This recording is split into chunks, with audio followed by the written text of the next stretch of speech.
Hey everybody, welcome to your weekly update where I go over some basic metrics to help keep you current.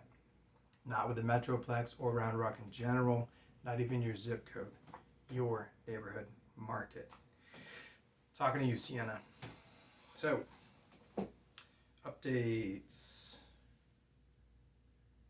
Nothing new to report is relevant to this. So let's get right to the numbers. Average cumulative days on market last week was 18. Good news. We see it drop back down to 14 units this week. There are 6 new listings on the market, which means things are holding constant from the week before. 3 of the 6 are still available if you'd like to go take a look at them. New properties under contract has gone up to 7 from 3 the week before.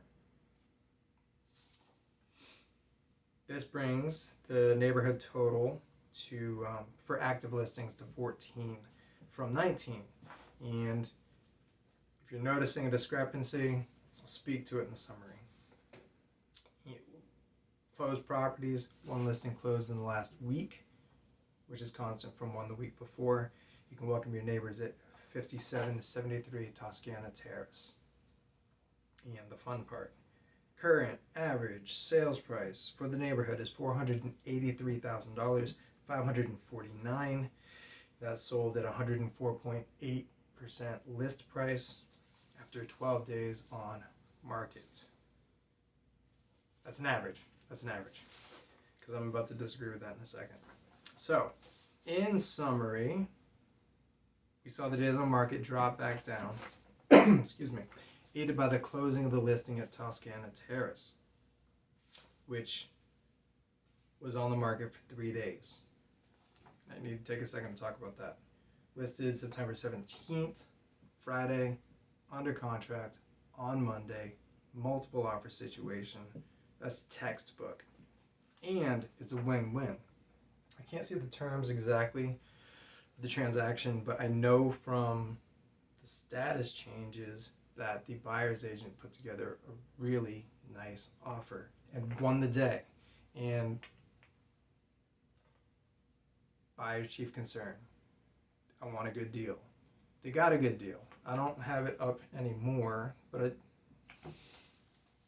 it closed, well, the average for the neighborhood is 483. It closed at 465, which, fantastic. That's beautiful. So, congratulations to both sides of that transaction, the agents and the clients.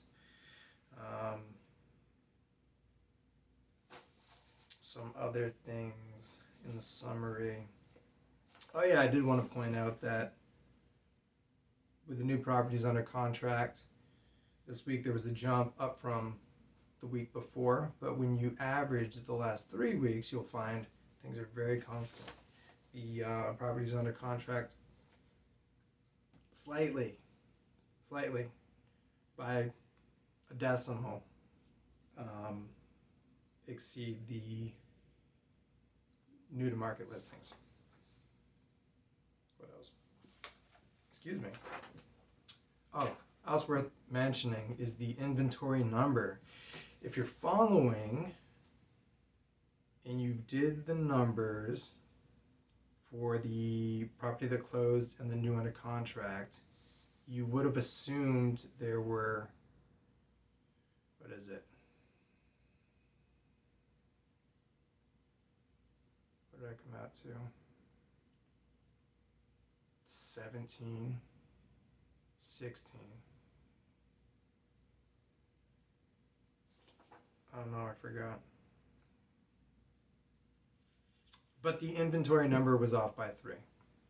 I do know that much. So you would have expected 17 units. So that was worth digging into. And I noticed that there was a status change, a couple status changes. One listing was held back and a second listing expired. I'm going to chalk that mystery listing, the one I can't find, off to just bad math on my part.